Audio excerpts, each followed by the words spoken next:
Hi hello నమస్తే friends. ఈ రోజు ఈ లారీ వచ్చింది మా వీధిలోకి. ఎందుకు వచ్చిందో ఏమో లాస్ట్ వరకు ఈ వీడియో చూడండి. ఈ లారీ వచ్చి బెంగాల్ వాళ్ళు వేసుకొచ్చినారు. ఎందుకంటే జుబాలలో ఈ వేస్ట్ సామాన్లు అన్ని ఉంటాయి కదా, అవన్నీ ఎత్తుకోబోయేకి. కువైట్ లో వీళ్ళు బెంగాల్ వాళ్ళు ఉంటేనే మొత్తం కువైట్ అంతా క్లీన్ గా ఉంటది. లేకుంటే ఈ వ్యక్తి సైకిల్ దొక్కుండే వ్యక్తి మార్నింగ్ పూట కార్లు కడుక్కుంటాడు. అట్లా కార్లు కడుక్కుంటే నెల జీతం కాకుండా ఎక్స్ట్రా జీతం అనేది వస్తుంది. 5 దినాలు 10 దినాలు ఇస్తారు ఒక కార్ కి. ఈ బెంగాలీ వాళ్ళు వాళ్ళంతకు వాళ్ళే లారీ తెచ్చి సామాన్లు అన్ని వేసుకొని పోతున్నారు. ఎందుకంటే ఇవన్నీ సూకులు జుమ్మాకు జరుస్తారు. అంటే ఫ్రైడే మార్కెట్ కి జరిస్తే ఇవంతా వీళ్ళు సగం రేట్ కి అమ్మేస్తారు.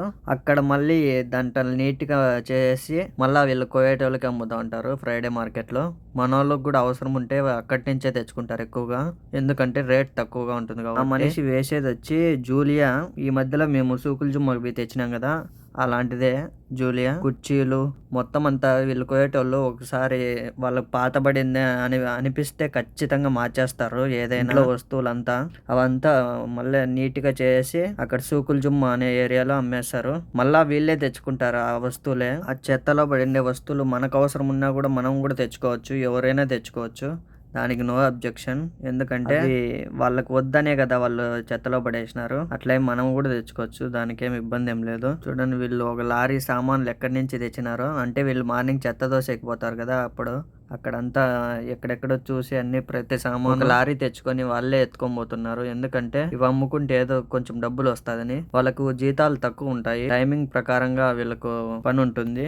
మార్నింగ్ ఎవరు నిద్ర లేకముందే వీళ్ళు నిద్ర లేసి చెత్తల్లో వేసి మొత్తం అంతా నీట్ గా పెడతారు రోడ్. వీళ్ళు లేకనుంటే కువైట్ చాలా మటుకు గలీజ్ గానే ఉంటుంది. వీళ్ళు ఉన్నారు కాబట్టి కువైట్ నీట్ గా ఉంది. వీళ్ళు కంపెనీ వీసా మీద వచ్చింటారు. వీళ్ళకి ఫుడ్ రూమ్ మొత్తం అంతా కంపెనీదే ఉంటది. అర్ధరాత్రి లంగో బండి వస్తుంది, చెత్త బండి.